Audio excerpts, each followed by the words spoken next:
which actually tell us how rich our culture is.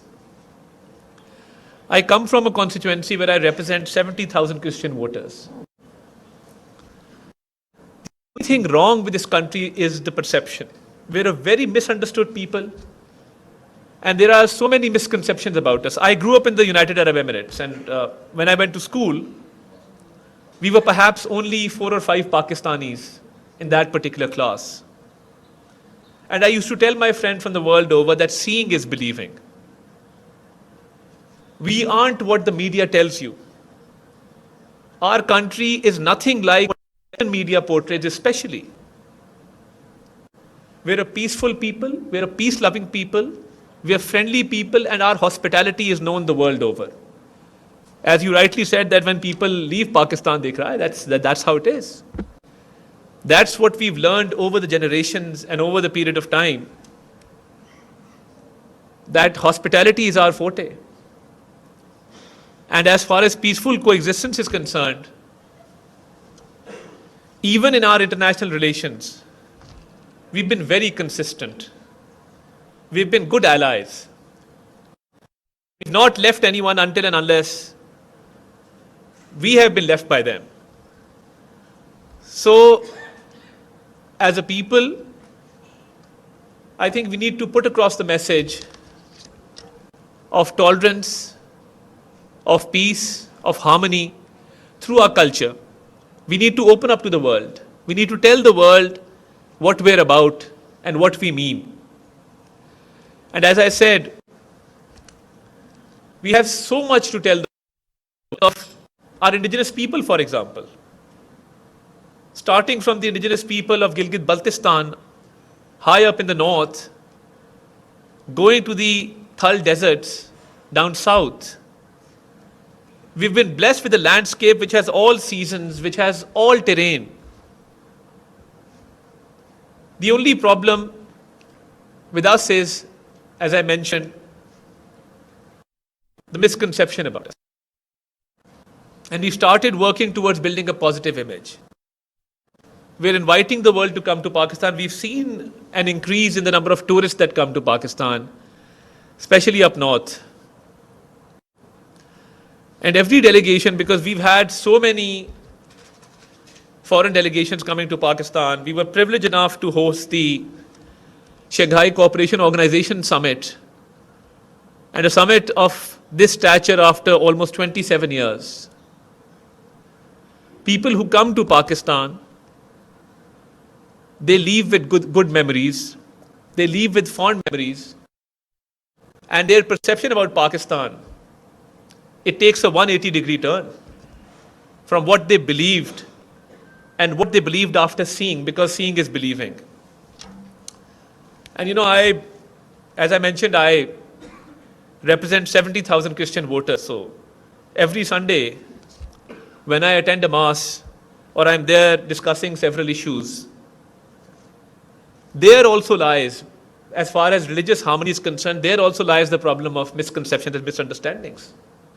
Because someone who preaches violence, someone who preaches intolerance, someone who preaches that we should quarrel with each other is not a friend. We must know the difference between friend and foe. Because our religion does not teach us intolerance. And when I was contesting the elections, I went into these thickly populated localities, and I could sense fear in the eyes of the people. And I said, you know what? I'm going to conduct an open mic. I'm going to sit here in the middle of the intersection for 3 hours, and I want you to come up to me and ask me any question that you want. You see, dialogue is the way forward. Opening up is the way forward. Talking is the way forward. And wasn't easy. I had to face very tough questions. But through reasoning, through logic, and by addressing the core issues, I was able to gain their trust. So, building a positive image, eradicating misconceptions, always happens through dialogue. there is no problem in the world that you cannot solve without dialogue. Dialogue is the key to every problem. Dialogue has solutions in everything. And when we talk about our diversity here in Pakistan and the diverse people that coexist in Pakistan, I think we need to bring in an air of positivity. And as the government, we're totally committed towards this cause. And I often tell not only government officials, but people we meet in the private sector to be ambassadors of Pakistan, to carry a good message of Pakistan. Because so many diverse cultures, so many diverse languages, so many diverse backgrounds, and so many indigenous people that still exist in Pakistan. And these indigenous people, we are trying our best to revive the dying arts that they practice. In the area of Gilgit-Baltistan, there is a art through which they do certain calculations according to the sun. It's called Surya something, which we are trying to revive now. And we are investing towards that. And I would also like to express my gratitude to all our partners, especially the Aga Khan Development Network, which has done such wonderful work for the indigenous people in all these areas. So when I say as the government, we stand committed, wherever we've gone the world over, we've seen immense respect for Pakistan.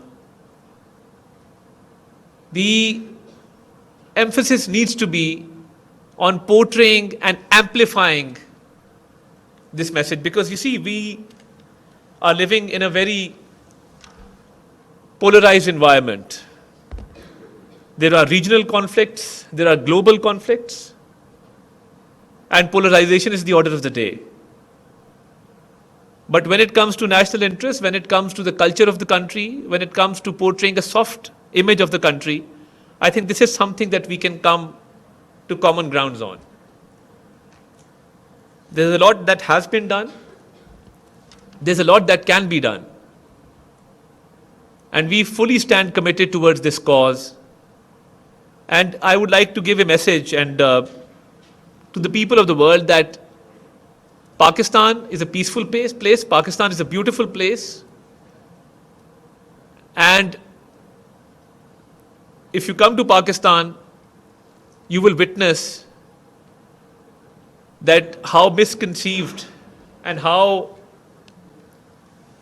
misunderstood we are the world over.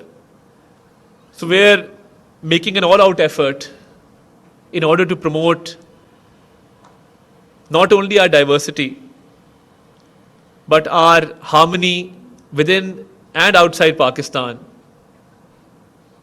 to give a positive message and to tell the world that, we have such good stories to tell. As far as our heritage sites are concerned, we need to do more. After the 18th Amendment, a lot of these heritage sites have gone to the provinces, and I, as the Minister for Culture and National Heritage, I formed a task force where we are coordinating with the provinces so that there are no gaps. And we can not only look after these heritage sites, but we can open them up for the world to see. We're also working on a virtual museum